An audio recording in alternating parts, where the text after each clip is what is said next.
phải đẩy đối phương ra khỏi vòng tròn thì tính là thắng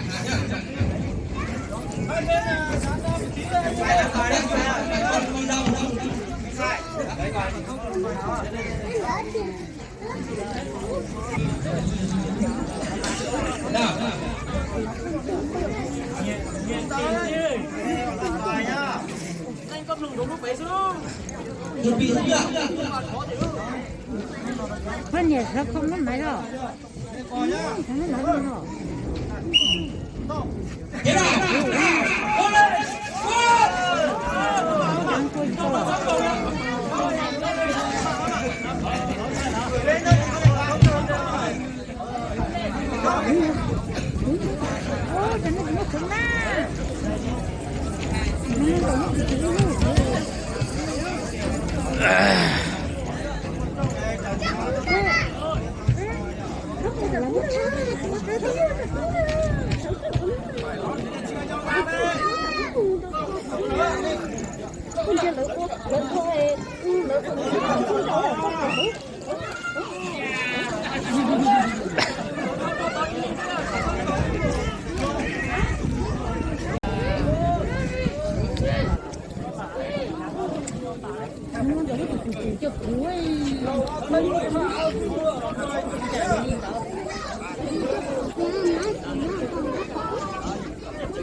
Nhiệt thố nó có phải mình ta đi ăn từ ta.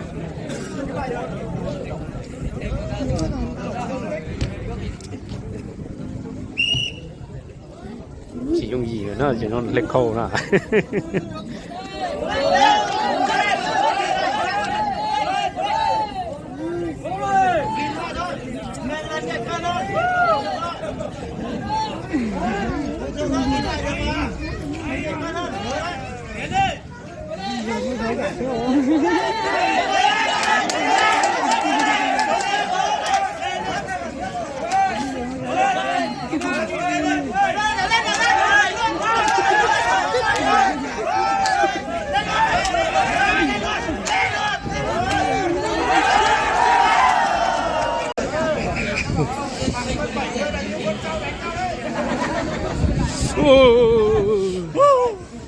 Chút lo mà chạy ra chỉ nọ kia đi đâu là khỉa giữa cả lúc chỉ đúng là mỏ thế à mà chạy cứ đậu thôi nhưng mà chạy cân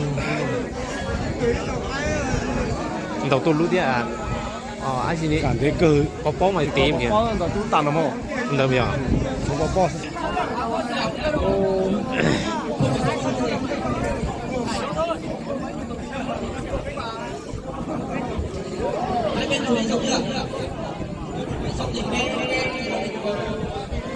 thấy cơ ấy rồi xin lỗi rồi chập lời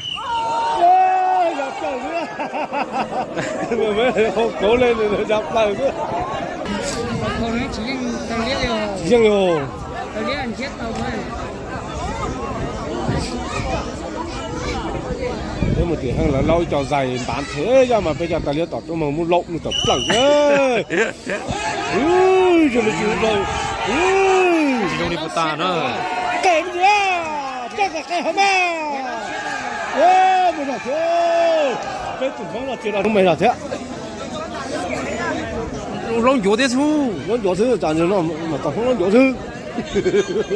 人家脚是压不了的嘛。哦，老cây tụi tao coi là dân đó nào. À quả ở tụi cứ lâu một rồi. Giờ là à quả tụi cứ một cái kia rồi. Cái quả như cái lâu thì quá. Giờ kia à quả. Tụi chung tụi tay nó. Nè, tụi nó mình lót tụi tao nhỏ nó cả lắm nha. Muốn ăn.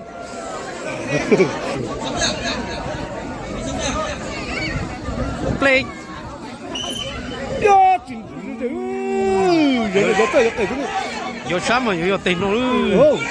Chính nữa. Mà tụi nó tới lóc cười vô. Tụi nó tới lóc cười. Chả cũng chẳng nữa nó là. Cũng chân cực kia đi rồi. Lên tay.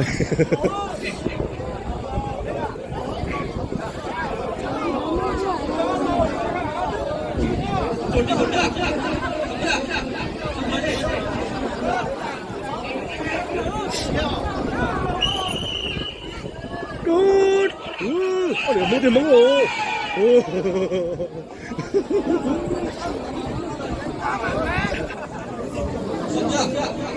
Giờ chỉ riêng mà xíu sai cái thì sát. Dạ. Good. Đừng thế nữa. Ôi ôi.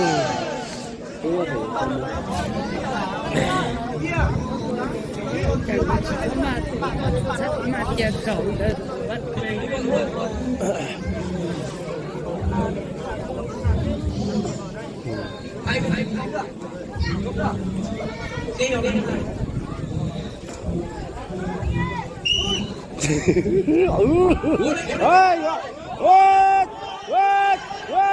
bắt mà là tuyệt vời Ra mà sắp lơ đi luôn.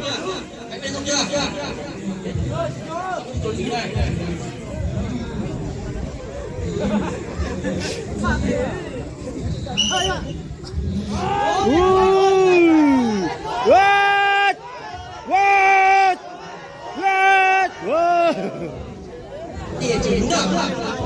Đúng không? Xong thì nghe.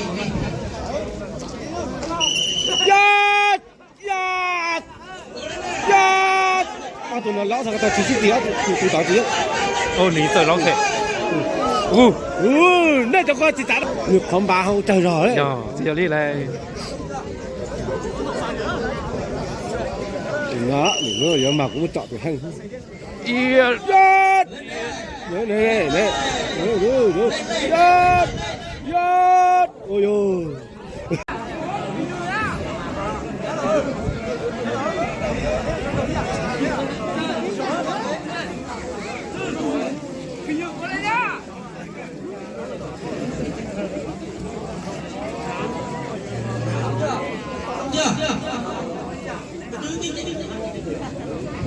Nghe coi không?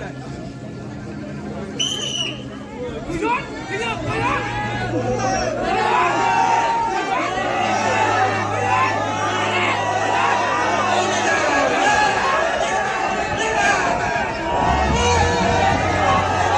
Giờ lùa thì tiền. Sát thiếu chỗ quay nó nè.